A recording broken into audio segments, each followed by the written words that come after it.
Welcome to this Rockler demo. Today we're going to talk about making dowel joints with a simple, inexpensive jig. Dowel joints can be a strong way to put two pieces of wood together, like this corner joint. That's because glue soaks into end grain like this and doesn't provide much holding power. But when dowels cross the joint, they create a mechanical connection between the parts. And they also provide some long-grain surface area for glue, which greatly strengthens the glue bond. And dowel joints have a wide range of woodworking applications. You can assemble ends to edges to build face frames for cabinets or to attach aprons and stretchers to table or chair legs. Dowels can assemble edges to edges for joining boards into wider panels such as tabletops. You can use dowels to attach ends or edges to faces, to create box corners or to locate divider panels inside cabinets. And in a pinch, you can even combine two workpieces end to end with dowels to create a longer workpiece. So here's the thing about dowel joints. Beginning woodworkers often choose them because they seem simple to make. Just drill some holes into each workpiece, stick the dowels in, and push the parts together. How hard can that be, right? Well, it is easy, so long as you get these dowel holes lined up perfectly across the joint, and you drill the dowel holes straight into each workpiece. If you don't, the dowels and holes won't fit together, and the joint won't align or even go together at all.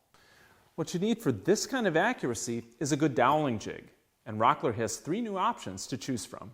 There's one for 1/4-inch dowels on 1/2-inch thick stock, 3/8-inch dowels for 3/4-inch thick stock, and 1/2-inch dowels for 7/8-inch thick stock.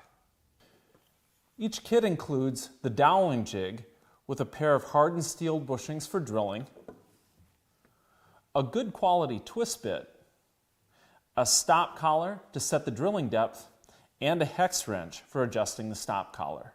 Now let's take a closer look at the jig's features.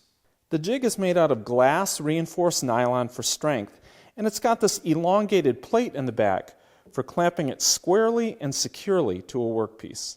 And here's where the high degree of accuracy comes in. On the back side of the jig, these 3 inscribed lines indicate where the center lines of the holes are, how far apart the centers of the holes will be, in this case 1 inch, and where the center line between the holes is.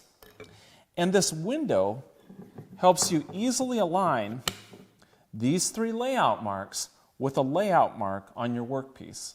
In front, the jig is inscribed with this depth gauge for setting drilling depth, and it even has these removable end caps that you can lower down when needed to register the jig off the same edge or end of a workpiece.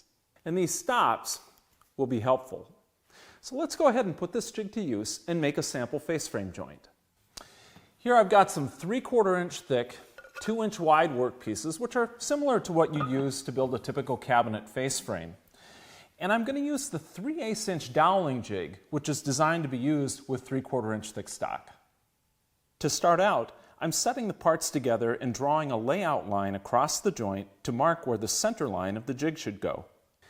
And I'm going to use these 3/8-inch diameter dowels that are 2 inches long.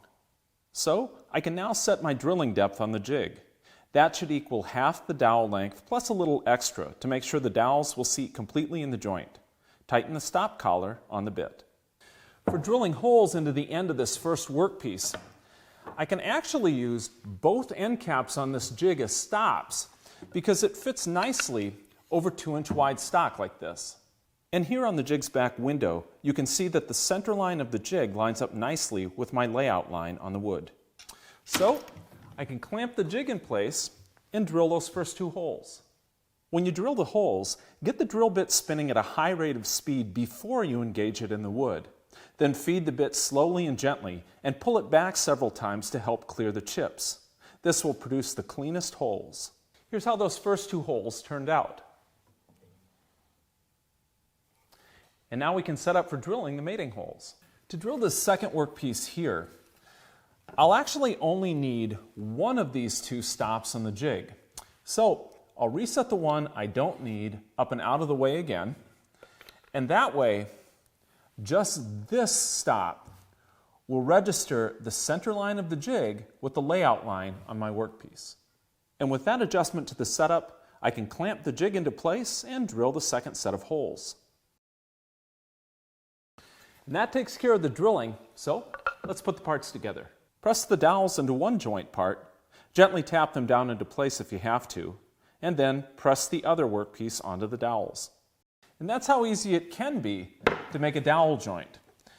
But it takes a quality jig like this set up carefully to get good results, because alignment of the dowel holes is everything.